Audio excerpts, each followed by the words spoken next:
अपनी बात को समाप्त करें। आज इस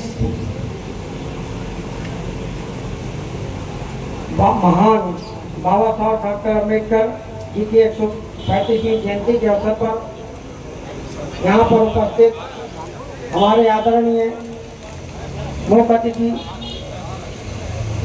डॉक्टर अनिल रंगा जी एवं विशिष्ट अतिथि माननीय आर.डी. चंद्रहास जी, निदेशक ऐसे आयोग जिन्होंने समाज के अंदर बहुत सारे लोगों को न्याय दिलाने का कार्य किया और सरकारी सेवारत कर्मचारियों को नौकरी बचाने का काम किया।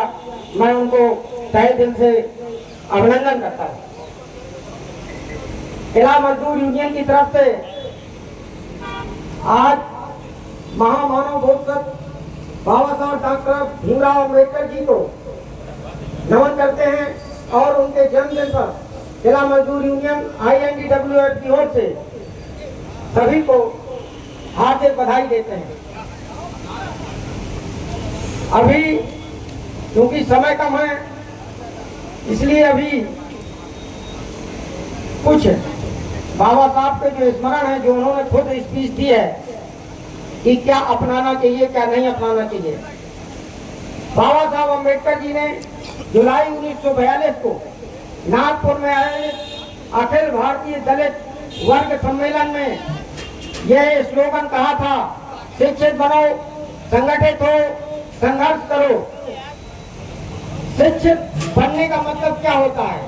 शिक्षित बनने का मतलब आपको किसी किताबी ज्ञान से, अध्ययन से नहीं है, PhD करने से नहीं है, डॉक्टर इंजीनियर बनने से नहीं है।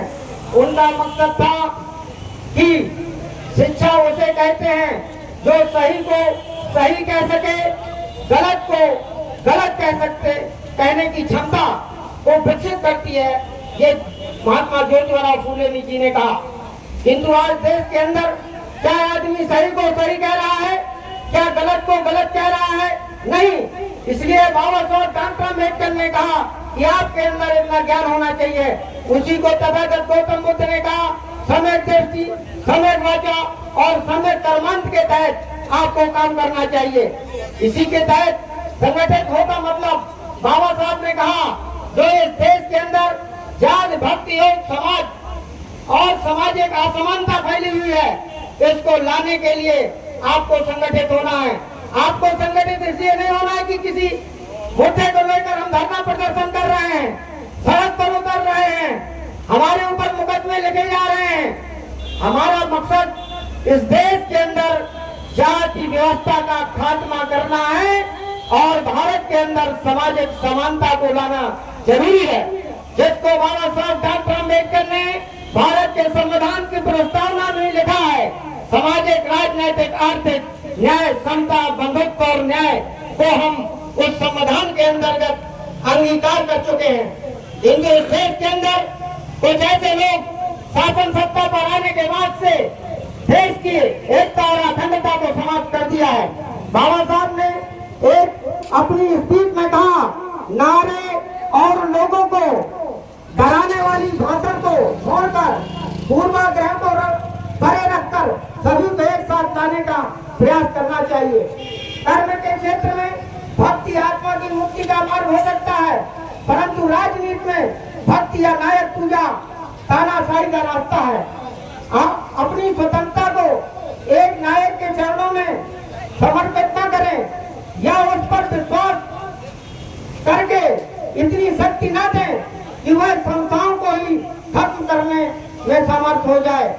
आज सरकार संस्थाओं को खत्म कर रही है, देश के अंदर नौकरियां समाप्त कर रही है। इस आज मौजूदा सरकार को उखाड़ फेंकने के लिए आप लोगों को संकल्प लेना चाहिए। इसी से बाबा साहब के सपने को साकार किया जाता है। जय गणतंत्र, जय भीम, जय भारत, जय संविधान।